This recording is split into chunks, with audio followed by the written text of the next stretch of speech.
2 Corinthians 3:18. Our faces show the bright glory of the Lord, as the Lord's Spirit makes us more and more like our glorious Lord. Patuloy na pagbabago, patuloy na luwalhati ang dapat maganap sa bawat anak ng Diyos.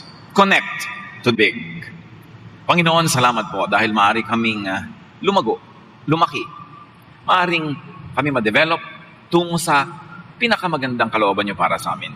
Teach us, Father, so that each day that you give us will be used for growth, so that we can reach the potential that you have given to each one of us.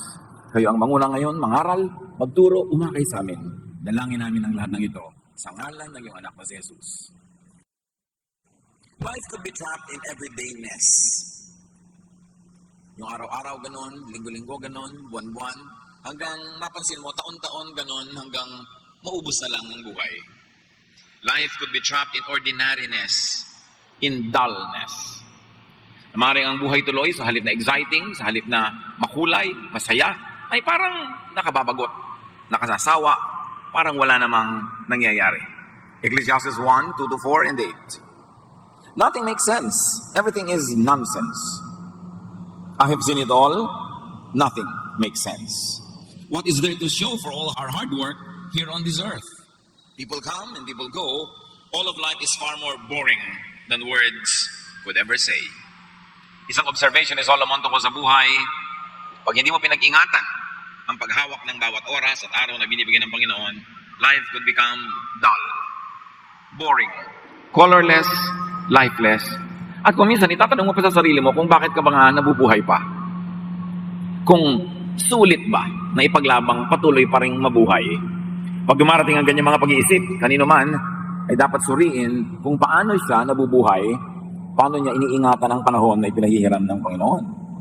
Life could be trapped in dullness caused by lack of connection to big, to the big, to what is big, to infiniteness and eternity, to immortality, to higher meaning, purpose, vision. Pagka walang vision, walang pananaw, pangitain, walang pangarap, walang adhikain, napakadali na magmukhang walang saysay ang buhay. Pag walang misyon, walang project, especially a life project, parang nawawalan ng halaga ang bawat sandali. Isaiah 22:13. You celebrated by feasting on beef and lamb and by drinking wine because you said, let's eat and drink. Tomorrow we may die. Isang observation ng propeta, may mga tao na nabubuhay lang para kumain at meron namang naghahanap buhay lang para mabuhay at wala nang ibang dahilan. Kumakain para huwag mamatay sa gutom. Nagpapahinga para maipahinga lang ang katawan at magkaroon ng lakas muli para bukas magtrabaho na naman. At inuubos ang lakas maghapon sa trabaho para ikain at itulog uli, para lumakas uli at magtrabaho uli, paulit-ulit hanggang humina na ng humina, magkasakit at bawiin na ng lupa ang lupang katawan, Parang walang nangyari sa buhay. It's important for the people of God to realize that we have missions in life. that there is a purpose for our existence, that there's a higher and nobler cause for our life. So get beyond everydayness or ordinariness. Dapat ay lampasan yung pagiging napaka-normal lamang, napaka-ordinaryo, At walang nangyayari. 2 Timothy 2:20-21. In a large house, there are articles not only of gold and silver, but also of wood and clay. Some are for special purposes, and some for common use. Those who cleanse themselves from the latter, meaning from being ordinary, will be instruments for special purposes, made holy, useful to the master, and prepared to do any good work. Hindi kinukumpara dito ang ibang talento o kakayanan ng tao. Hindi kinukumpara ang tao sa kapwa-tao. Ang kinukumpara dito isang tao sa kanyang sarili. Na ikaw bilang tao, bilang instrumento ng Diyos, pwede kang napaka-ordinaryong instrumento lang o pwede kang maging special na instrumento.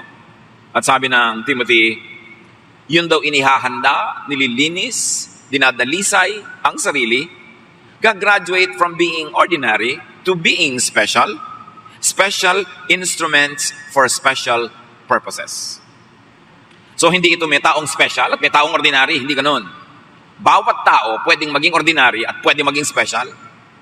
Kaya dapat daw sinasanay ang sarili, hinuhubog ang sarili, para lumampas sa pagiging karaniwan at maging pambihira para sa ikaluluwalhati ng Diyos. So cleanse, prepare, position yourself for special purposes, for specialness. Which means we should make our day, our week, our months, our years, our life special. Nalalampas ka lang sa ordinariness. Yung laging araw-araw, yun lang ang ginagawa mo, dapat may iba pa. Pagka inoobserbahan natin kuminsan, ang napakarami mga Pilipina, maging Pilipino, babae at lalaki, halos kalahati ng araw, bawat araw, araw-araw, naglalaba. Lalo na yung mga masela na ayaw pa ng washing machine, gusto pa sariling kamay, kusot. Kalahating araw yan. Lalo ko ikukulam mo pa, may palu-palo ka pa, pagkatapos aalmerolan mo pa, kung ano-anong gagawin mo sa damit. Tapos susot mo lang naman yun, dudumi lang yun. Ibig mo sabihin, mauubos ang kalahati ng araw mo araw-araw para lang sa damit. Tapos tumanda ka na, namatay ka na, ang accomplishment mo, naglaba ka. Hindi masamang maglaba. Magaling ang paglalaba, pero may iba ka pang dapat mas galingan. Paano ka gagaling, ginang? Paano ka gagaling, ate? Madedevelop mo ang iyong balletic dance skills, ang iyong painting skills, ang iyong musical skills. Paano mo madedevelop ang iyong engineering skills, ang ibang pong mga husay at galing, administrative skills kung nakatali ka sa batya? Yung sobrang luto ng luto. Pwede namang mayroong madaling lutuin. Kung bakit yung isda, dudurugin pa, tatagalan ng tinik, igigisa pa, tapos ibabalik ulit dun sa loob ng isda, tatahiin, tapos ipiprito pa uli. Hindi ba pwedeng iihaw na lang yan para makapag-painting lessons ka, mother? Yung ang daming busisi ng buhay, although hindi masama yun kung paminsan-minsan. Pero mga kapatid, ang sinasabi natin dito, may iba ka pang calling bukod sa household chores. May iba ka pa rin calling bukod sa mamasukan araw-araw. Magbabandi clock ng alas 8, magbabandi clock out ng alas 5, araw-araw, para sumweldo ng kulang at kulang din naman. May iba pang dahilan ng buhay. Hindi ka nabubuhay para maghanap buhay. Naghahanap buhay ka para may kitain ka at sumobra pa yon para magawa mo pa yung higit sa bibili lang ng pagkain, magbabayad ng rent, ang mga bayarin, kundi magawa mo pa yung mga ibang bagay na nakakapagpalaki ng isip, nakakapagpalawak ng pag-iisip, nakakapagpayaman ng kalooban at ng pagkatao. Hindi yung ano kakainin, ano araw-araw, ano kakainin natin, anong ulam natin, ano kakainin natin, anong ulam natin. Araw-araw yun ang tanong. Matthew 6:31-33. So do not worry saying, what shall we eat? Or what shall we drink? Or what shall we wear? For the pagans run after all these things, and your heavenly Father knows that you need them. In other words, mga basic needs, dapat basic. So nalalampasan para mas magawa mo pa yung more complex needs in life. Kaya kalaban ng true godliness and true godly development ang poverty. That's why we should all declare war on poverty. Paasensahin natin ating sarili, ang ating kamag-anak, ang ating komunidad, ang ating bayan, para hindi tayo isang kahig, isang tuka. Alam niyo mga manok nung araw, kakahig sa lupa, tutuka, kakahig, tutuka. Yun ang naging symbolism ng isang kita, isang gastos, isang kita, isang gastos. Araw-araw na lang ang iniisip, ano kaya ang kikitain ko bukas para may kainin ako bukas? Magandang isipin nyo para ka mag-survive, pero dapat nalalampasan ng tao yung ganong level ng pag-iisip. Dapat namimili ka rin. Saan ba ako pupuntang museum ngayon? Sa Louvre ba sa Paris? O sa Prado ba sa Madrid? O sa Metropolitan Museum of Arts sa New York? Hindi yung, ano kaya bibiling ko? Galunggong o dilis? Galunggong o dilis? Galunggong o dilis? Araw-araw. Hindi natin minamasama ang maging mahirap. Ang sinasabi natin, dapat may gawin ka para hindi ka manatiling ganyan, para yung nakatago mo pang talento at galing lumutang pa. Eh hindi, ibinabaon ka na, inililibing ka na, hindi pa lumutang, kasi puro survival lang ang ginagawa natin. Well, we should work hard. We should work smart. That you don't earn only what can be earned, but you earn more, sobra, so that you have something to give to others, at meron kang magagawa para i-develop ang iyong pagkatao. So do not focus on just the basics. Do not focus on just existence. At sabi ni Jesus sa 33, but seek first His kingdom and His righteousness, and all these little things will be given to you as well. So, sa niya mahalaga yan, yung kakainin mo, isusot mo, pero hindi yan ang dahilan, kaya kanilikha ng Diyos. Nilikha ka para maging isang tunay at kumpletong tao ayon sa kanyang disenyo. At yun ay nangyayari pag hinanap mo ang kanyang kakaharian, ang kanyang paghahari sa puso mo, na siya ang masunod, ang kagustuhan niya ang maganap, at ang kagustuhan niya that you grow from glory to glory to glory. So look up, seek greater things and meanings above your daily mundane existence. and survival. Put everydayness in proportion to great dayness. In perspective to life. Yes, paminsan-minsan meron kang everydayness. Pero dapat hindi in everyday. Merong parang tinatamad ka, parang walang kahulugan ng buhay, pero dapat parang hangin lang yun na paminsan-minsan umiihip at hindi nagtatagal. Dapat alam mo kung ba't ka nabubuhay. At ate, hindi ka lang nabubuhay para lagi may pang-enroll ang mga kapatid mo. Meron pa ng beyond that. E paano kung tapos na sila ng college, pwede ka nang mamatay? Dahil yun ang kahulugan ng iyong buhay? Mga magulang, hindi lang kayo nabubuhay para magpaaral ng mga anak. Dahil meron din kayong sariling buhay na dapat ipinaglalaban nyo rin na mangyari. At mga anak din naman, hindi lang nabubuhay para patuloy na laging sundin ang bawat kagustuhan lamang ng kanilang magulang. Kasi meron din silang sariling disenyo, sariling pagkatao na dapat mangyari. So, we help each other meet each other's basic needs. And we develop ourselves so we graduate beyond those basics so that we become the fuller, the richer, the more interesting persons that we are meant to be. Si Solomon, sabi niya sa Ecclesiastes 2:3-10, I wanted to find out what was best for us during the short time we have on this earth.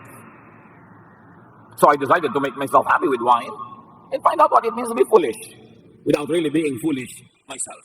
Sabi niya, minabuti kong alamin kung ano ba talaga ang karapat-dapat na mangyari sa buhay na itong ubod naman ng ikse. Kaya dapat walang sayang.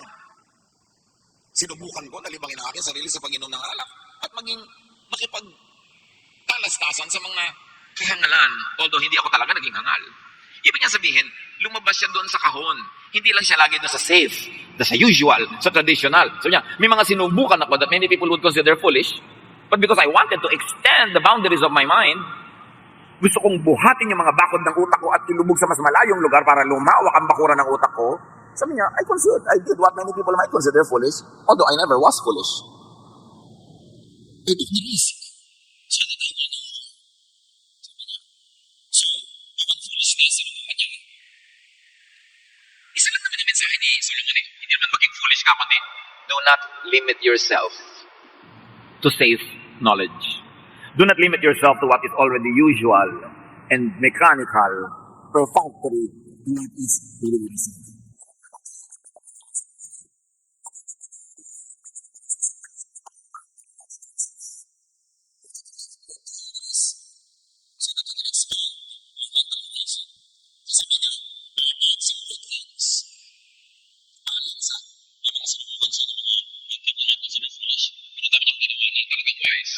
I did some great things. I built houses and planted vineyards.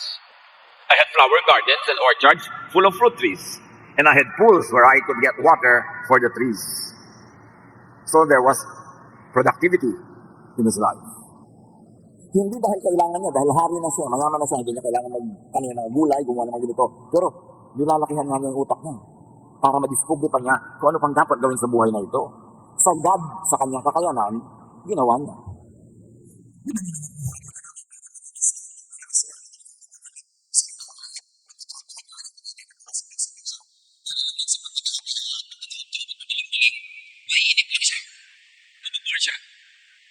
Sabi niya, I owned slaves.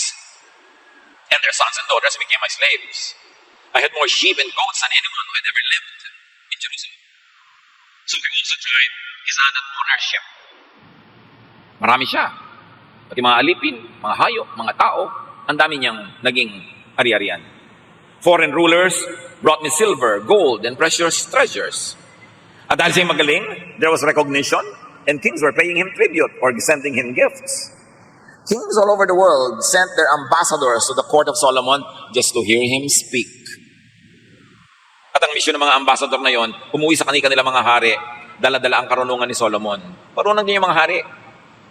Kung hindi sila pwede maging katalino ni Solomon, nakikibahagi sila sa katalinuhan. Nagpapadala sila ng magpunta ka doon, makinig ka lang ng makinig, at i-report mo sa akin ang mga narinig mo, at siguradong may mapapala ako dyan. Hindi na kontento yung mga hari na sila'y top na sa kanilang bansa.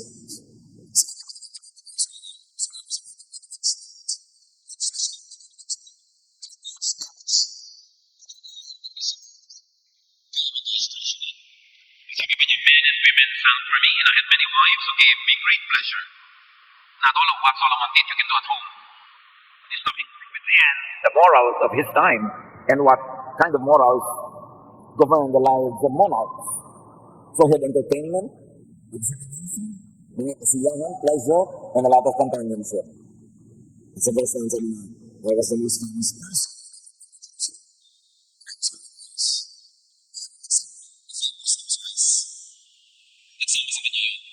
He had fame and wisdom. Ang gandang kombinasyon. Fame and wisdom. I got whatever I wanted and did whatever made me happy. But most of all, I enjoyed my work. Yan ang mga natutunan niya. Sabi niya, marami kong gusto, pinagtrabahuhan ko, nagtanim ako ng mga garden, nag-project ako. I was dispensing wisdom, kings were sending me money and gifts. Ang dami-dami kong willing kayo ngayon.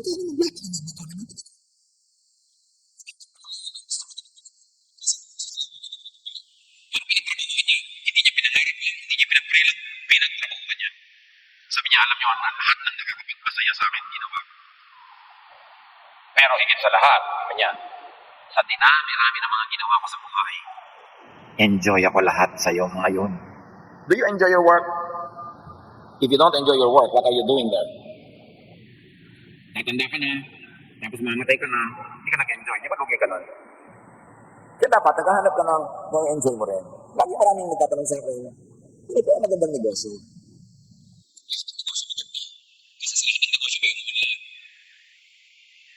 Pero ang magandang negosyo ay yung bagay sa'yo. Halimbawa, gusto mo ba na nagme-makeup ng mga bangkay? Ayoko po. Ay, hindi ka pwede magnegosyo ng punerarya, di ba? Gusto mo ba na naguhukay ng mga libingan? Hindi po. Ay, hindi ka pwede may Memorial Park o meron kang Pospoltorero. Nag-enjoy ka ba magluto? Opo. Ay, baka bagay sa'yo lahat ng makeup sa food, mga restaurant, ganyan. Walang magandang negosyo. Ang magandang negosyo ay yung bagay sa'yo. Yung gusto mong gawin, pag absent ang mga tauhan mo, kaya mong paandarin, magandang negosyo yon. Pero magtatayo ka ng talyer, hindi ka naman marunong mag-welding, pag absent yung welder mo, sarado ang talyer, edi hindi magandang negosyo yan. Yung iba kasi, pasabi ko, kumikita yun, gayahin natin magandang negosyo. Pero kaya mo ba yung ginagawa ng may-ari nun? Para paandarin mo yan. So sabi ni Solomon, alam nyo, ang dami kong ginawa, pero itong masasabi ko, lahat ng ginawa ko, yung enjoy ako. Because when your work is enjoyable, you are not working, you are playing. That's why you should find work that you enjoy so that all your life you don't work, but you play. Pero kung araw-araw ang bigat-bigat sa dibdib mo, papasok ka na naman. Kakasakit ka niyan. Alam niyo yung mga inis, mga pagtitimpi, yung mga himutok na sinasarili, nagiging sakit. Kaya dapat hahanapin mo kung saan ka masaya. Mga magulang, encourage natin ating mga anak kung ano yung career nila sa buhay, kung saan sila masaya, hindi kung saan tipak ang kita. Kasi kahit tipak-tipak yung kita, tipak-tipak din yung puso nila, hindi naman sila masaya. Ganun ba ang buhay na gusto natin para sa kanila? Pero, hindi ko mo enjoy ka, ibig sabihin hindi ka kikita na malaki. Kasi pag enjoy ka nga, you put your heart and soul into it and you give your best, all the more that you have the chances to be the best, to achieve a lot, to earn a lot. Kaya dapat isipin mo, enjoy ba? Yung pipili ka ng mapapangasawa, yung mayaman o yung masarap kasama, yung tawa ka ng tawa, doon ka na sa tawa ka ng tawa kahit ang kinakain mo rin yung gulay na tawa-tawa. Kasi ang dami-dami pera pero ang haba ng mukha mo, nakasimangot ka. Ngayon kung mayaman na, tawa ka pa ng tawa, aba, huwag mo napapawalan yan. Diba? Pero hindi lang yung kasi mayaman, kasi guwapo, kasi maganda, masaya ka ba? Ang mahalaga sa buhay, masaya. Hindi ibig sabihin na mayaman, hindi masaya. Pero hindi man ko mayaman, ay masaya na. At hindi naman ko malungkot, masaya. Mahirap, masaya din. Kaya tinitingnan mo, saan ka ba sasaya? Sabi ni Solomon, I enjoyed all of it. And that's what is important in life. Yung enjoy ka. Ang dami-dami rin tatanong, saan church po ba ako magme-member? Di doon ko sa ka-enjoy. Enjoy ka ba ng mukha kang bangkay? Lagi ka naka-long sleeve, laging serious, may bulak sa ilong. Maraming ganun churches. Join. Meron enjoy ka ba na medyo relax ka lang, cool ka lang, hang loose ka lang? Meron din ganun. Sa ka-enjoy. Kasi isa lang ang Biblia, isa yung Diyos. Pero iba-iba yung enjoyment mo. Doon ko sa ang ka-enjoy. Pareho lang yun. There should be satisfaction in life. Ito hindi pa science, pero kutob ko lang, maraming cancer ang pinagmumulan, himutok, kabiguan, at inis na hindi maibulalas.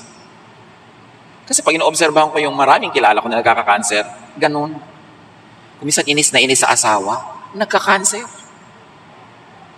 Minsan bigong-bigo sa buhay, gusto niya, hindi niya magawa. May common denominator. Hindi lahat, may exemption. Pero dapat ang tao kasi masaya. Nilikha tayo ng Diyos para masaya. Search for and the enjoyment of happiness is what characterized the life of Solomon. Naghanap ng kaligayahan, kinayang magpakaligaya dahil pinagtrabahuhan, in-enjoy ang trabaho, yung project, yung mission niya sa buhay, eh di malalim ang nangyari sa kanyang buhay. So go above and beyond survival. Go beyond maintenance. Go above and beyond poverty. Ang dalangin ko at wish ko para sa lahat, huwag namang sumweldo lang ng minimum wage. Ang linaw na nga ng description, minimum. Di ba? Dapat maximum. Because you should grow from glory to glory. Mga employers, kung kaya naman ang negosyo, kumikita naman kayo, huwag naman kayo magpa-minimum wage. Dahil kayo lang yung happy, yung mga tao hindi. Araw-araw swimming kayo ng swimming sa pawis ng iba. Di ba? Kailangan, kung kaya ninyo magpasweldo ng malaki, lakihan nyo. Dahil kung natutuwa ay sa inyo ang Diyos, sino naman nakakapigil sa Diyos? Lagi pa kayong payamanin. Pero pag hindi natutuwa sa inyo ang Diyos, sino makakapilit sa Kanya na pagpalain kayo? Basta kaya, magdagdag pa ng ibibigay. Kasi ang isang taong empleyado mo, may umaasa sa kanya na siguro 3 o 4 na tao pa. Pag pinagkaitan mo siya, may 3 o 4 pang nadadamay, pero pag binigyan mo siya, may 3 o 4 pang umaangat sa buhay. Be generous. As long and as much as you can. Binibigyan tayo ng Diyos, hindi lang para natin sarilinin, kundi para tayo yung maging agents of multiplication. Katulad nung bata na binigyan ng Diyos ng ilang pirasong isda at tinapay, naging agent siya para paramihin ni Jesus, pinakain ng angaw-angaw ng mga tao. 1 Kings 3:9-14, nung tinanong na Diyos si Solomon, o gagawin kitang hari, o pero pwede ka magkaroon ka ng isang wish, anong gusto mo talaga, ibibigay ko? Sabi ni Solomon, please make me wise and teach me the difference between right and wrong. Then I will know how to rule your people. If you don't, there is no way I could rule this great nation of yours. Ang hiningi ni Solomon, karunungan, para daw matuto siyang mamahala ng mga tao. So excellence is what he strived for in ruling. Because his mission was to rule, therefore he needed excellence. God said, Solomon, I'm pleased that you ask for this. You could have asked to live a long time, or be rich, or you could have asked for your enemies to be destroyed. Instead, you ask for wisdom to make right decisions. So, I'll make you wiser than anyone who has ever lived or ever will live. Yun ang bigay ng Diyos kay Solomon, karunungang hindi matutumbasan ng lahat ng isinilang bago si Solomon at isisilang after Solomon. That's why the teachings of Solomon should be given great importance. Because siya lang ang pinatalino ng Diyos, higit kanino man. This is big. Malaki kasi ang hiningi niya, karunungan. Kung pera, hindi malaki. According to God. Kung destruction of his enemies, hindi malaki. Pero na-impress ang Diyos sa hiningi ni Solomon. Wisdom, ang galing mo naman. I'm going to give you that. Ibibigay ko sa iyo dahil natutuwa ako sa hiningi mo. Verse 13, I'll also give you what you didn't ask for. You'll be rich and respected as long as you live, and you'll be greater than any other king. If you obey me and follow my commands, as your father David did, I'll let you live a long time.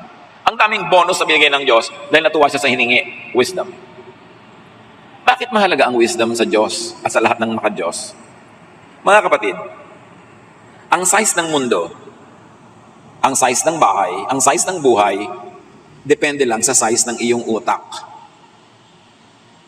Pag malawak ang utak mo, malawak ang mararating ng iyong buhay, ng iyong pananaw, ng iyong pagpapahalaga, pero kung maliit at makitid ang utak mo, liliit at kikitid din ang iyong mundo at kawawa ang lahat ng tao under your influence and power dahil ikukulong mo sila sa isang maliit at makitid na mundo na ang hangganan, ang bakod, ay yung bakod ng iyong bungo.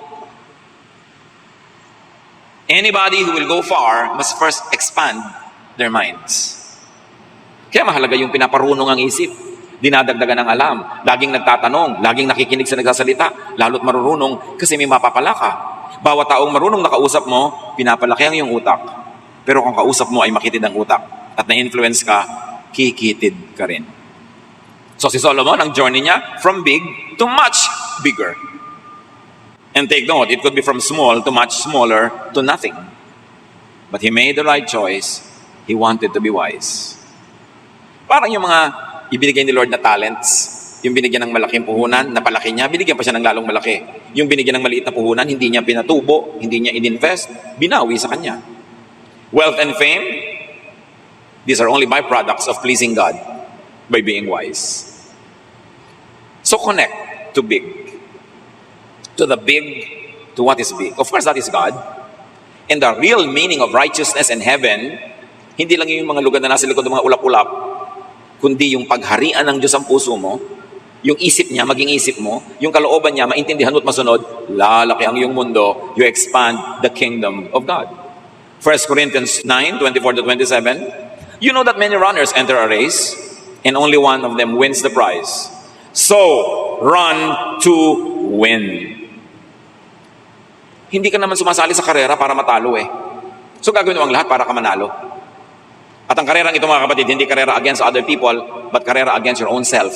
Dapat matalo mo ang iyong mga kahinaan, matalo mo ang iyong mga kamangmangan, mga kakitiran, para ikaw ipanalo sa sarili mong buhay. Kasi pwedeng matalo ka sa sarili mong buhay.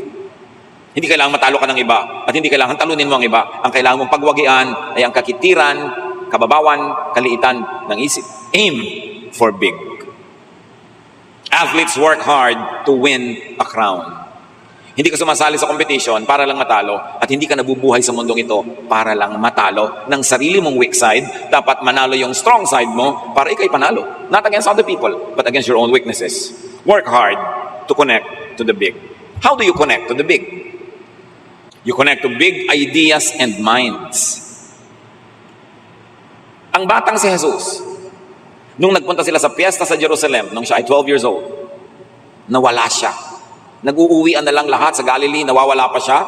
Nung bumalik ang kanyang mga magulang na Mary and Joseph to the city to look for him, kung saan-saan siya hinanap, 3 araw, doon lang siya nakita sa templo. Ang mga kausap niya, mga pantas, mga philosophers, mga theologians, mga propeta, mga scholars. At sabi ni Mary, anak, unfair ka naman. Hirap na hirap kami maghanap ng tatay mo sa'yo kung saan-saan. At sabi ni Jesus, bakit naman po kung saan-saan kayo naghahanap? Hindi nyo ba alam na dito nyo ako matatagpuan? Kung nasaan na matatalino? Alangan manghanapin nyo ako sa kasino. Alangan manghanapin nyo ako sa palengke. Alangan manghanapin nyo ako sa mga kalye-kalye. Although hindi naman ibig sabihin na nandun ay masama yung tao. Pero sabi niya, kilala nyo ako.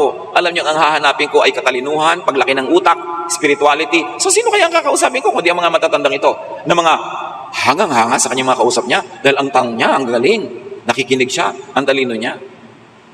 Kayo, sino lagi niyong kausap? Alam nyo, yung kausap natin lagi, salamin yon. Nakikita natin ating sarili. Kasi, lagi mong kausap dahil enjoy ka. So, ano pinagtatawanan nyo? Yung nag-contest kayo, pabilisan kayo magbilang ng kaliskis ng isang isda. Sikat na sikat yung naunang nagbilang. Ano naman ang napala ng planeta na nabilang mo ang kaliskis ng isda? Proverbs 27:17, as iron sharpens iron, so one person sharpens another. Connect sa nakapagpapatalino. Huwag sa nakakapagpa-blank. Pipili kayo ng kakausapin. Yung pagkatapos yung mag-usap, uuwi ka. Sabi mo, uy, may natutunan ako maganda. Uy, tumalino ako. Hindi yung ayaw niyong kausapin yung matalino dahil nosebleed. Pinapaspell ka lamang ng Connecticut, nag-nosebleed ka na. Paano po kayo paspell sa'yo ang Czechoslovakia? Di talagang balingoy-ngoy na aabuti mo doon. Dapat huwag ka matakot mag-nosebleed. Sa simula, nakaka-nosebleed na mahirap na bagay. Pero mamaya, mamamaster mo na yan. Huwag kang tamad mag-isip. Meron pa, ayaw kong kausap yan. Nakaka-stress. Masyadong matatalinong bagay yung pinag-uusapan. Doon nagpunta si Jesus. Hindi sa mga walang kakwenta-kwenta mga usapan. Kaninong ang birthday ng artista ngayong araw na to? Ikailang asawa na ni ganung ganyan. Anong klase pag-usapan yan? Anong mapapala nyo dyan? Makakapagkaperahan ba yan? Huwag sa nakakapagpababaw. Proverbs 23:9, don't talk to fools. They will just make fun. At kung ikaw naman si matalino, sikapin mo rin, huwag mo laging patulan na kausap ang mga mababaw. Pagtatawanan ka nila. Yan ang trabaho kasi ng mababaw. Pag may kausap sila matalino, pag talikod, pinagtatawanan nila. Nililibak-libak nila. Diba? Dahil hindi nila naintindihan mga bagay yun, sa kanila katatawanan ang mga katalinuhan.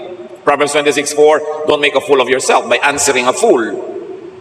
Pagka mayroong mga kababawan at mga walang kwenta na itinatanong, o binabato sa iyo ang mga alam mong hindi dapat patulan, sabi ng Bible, huwag kang makipag-usap.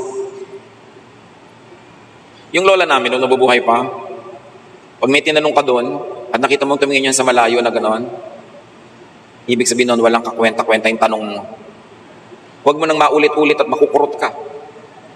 Pag nagtanong ka pa ulit, yung tanong mo, walang kapararakan. Yan ang sasabihin niya, walang kwenta-kwenta. Huwag natin pagsayangan ng oras yan. Kaya namimili ka ng itatanong. Mahalaga yung kausap matalino, pero kung minsan, hindi lagi madaling gawin yun. Pero yun ang kapakipakinabang. Sino? Anong mentalidad ang madalas nating kaulayaw, kausap, kasama? Birds of the same feather flock together. Except for very few exceptions, kaya maganda rin suriin natin ang sarili natin eh.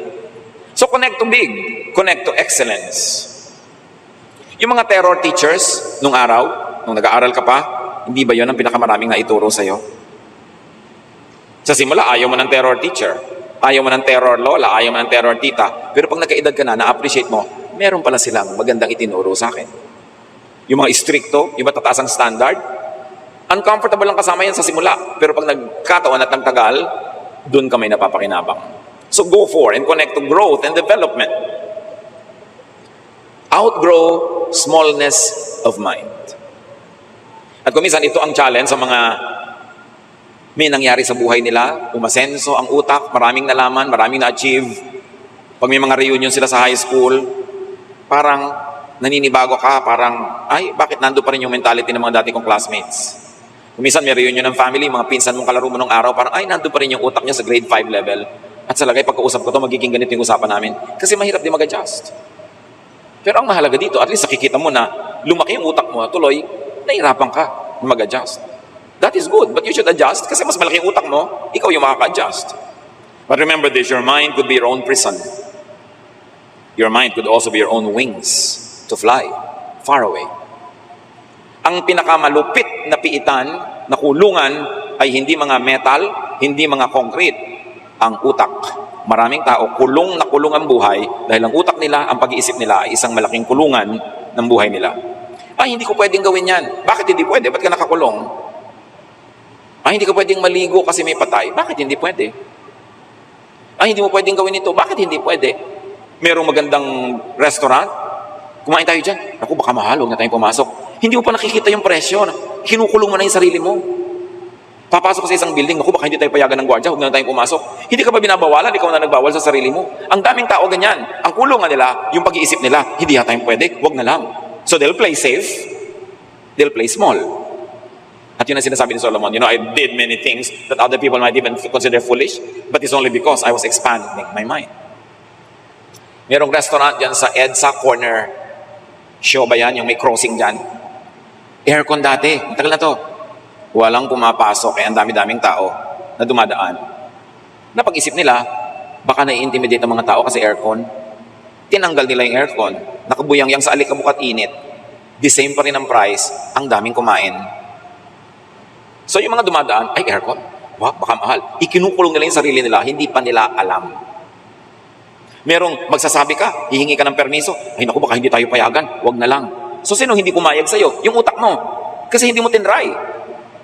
Kaya ang tanong mga kapatid, gaano karaming pagkakakulong ang nararanasan natin dahil tayo ang nagkukulong sa ating sarili. Baka hindi ako payagan, baka hindi pwede, baka mahal, baka hindi affordable, baka mahirap gawin.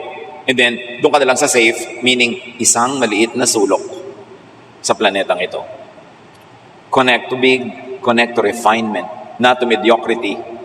Yung hindi magaling, magpakagaling-galing, at yung magaling-galingan pa. Because room for improvement is the biggest room in the world. You can never stop improving. Connect to function and beauty. Si Jesus, nung mamamatay sa krus, sabi niya, it is finished. Pero sa salita na ginamit niya, tetelestai. Ibig sabihin, it is being finished in a very beautiful way. May beauty, hindi lang natapos. Tetelestai is the expression used by sculptors pag nagawa nila yung huling ukit na gagawin nila at nagandahan sila, sasabihin nila, tetelestai. Yun ang ginagawa ng pintor na tapos na yung mga strokes niya, tapos na yung trabaho, tetelestai. Yun ang ginamit ni Jesus nung mamamatay siya. Because his whole work, his whole ministry was beautiful art. At sabi niya, tetelestai, it is finished. Hindi tapos lang, kundi ang ganda-ganda ng pagkakatapos. At dapat ganun na sabihin natin kung nalalagot ang hininga natin. Tetelestai. Hindi, anak, namamatay na ako. Ikaw magbayad ng mga kuryenteng iiwan ko, ha? Ano naman tetelestai doon? Yung, ang piano, ang lumalumang piano, para kay Bunso. Ayaw nang tumugtog ng piano, yung paantapik mo, mamamatay ka na lang. Dapat tetelestai. A life well lived. A life lived in excellence. Nagawa mo ang best at na-enjoy mo yung best, then meet your maker. So connect to big causes. Dapat hindi lang nga yung pagsasaing, hindi lang yung luluto, hindi lang yung pagtatrabaho. May mas malaki pa doon. Connect to that which brings about feeding and satisfaction. Ito yung malalaki ha. Feeding and satisfaction, healing and rest for you or for others. Connect to what brings about peace, happiness. In other words, connect to whatever brings about Jesusness. That is big. Pag kinilala mo si Jesus, inala mo ang misyon ni Jesus, inala mo ang kanyang mga prinsipyo, pananaw, turo, at nabuhay ka ayon doon, you connect to big. So you connect to activities and experiences that enlarge your mind. And of course, connect to big fruits. Huwag kang makontento na lang sa maliliit na prutas at konti. Kung kaya mo pang dagdagan ang pagsasaka, ang pagtatrabaho para dumami yung fruits, mas sumarap at mas maraming mabunga. Proverbs 14:14, you harvest what you plant, whether good or bad. So hindi natin masyadong consciously ina-appreciate that whatever we are harvesting now is what we planted yesterday. And if you don't like what you're harvesting now, stop planting today what you planted yesterday and don't plant it tomorrow because you will keep harvesting the same thing. Kung ayaw mo sa buhay mo ngayon, kailangan palitan mo ang formula. Kung gusto mo sa buhay mo ngayon, palitan mo pa rin for the better. Because we grow from glory to glory. Pero wala kang pwedeng mapalitan na bungang inaani kung hindi mo papalitan ng pagtatanim, paraan ng pagtatanim, at butong itinatanim. Go for big. 2 Corinthians 9:6. Remember the saying, a few seeds make a small harvest, but a lot of seeds make a big harvest.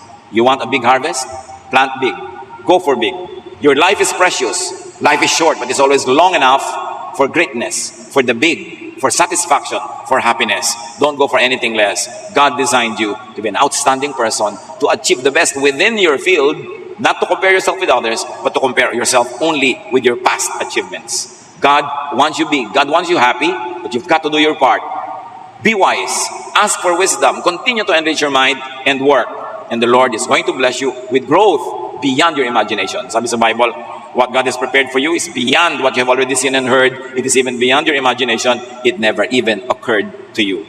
Maganda ang plano ng Diyos, pero kailangan sumunod ka sa kanyang method. Dear Lord, teach us. Teach us, Lord, to continue to grow. Huwag kami maghintay na lang ng kamatayan kahit may edad na kami.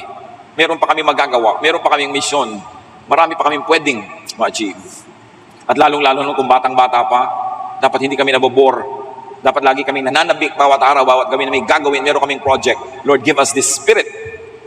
Teach us to be wise to make the most out of our days. Pag-isipan kung anong halaga nito sa ating mga buhay, manahimik sumandali sa presensya ng Espiritu ng Panginoon.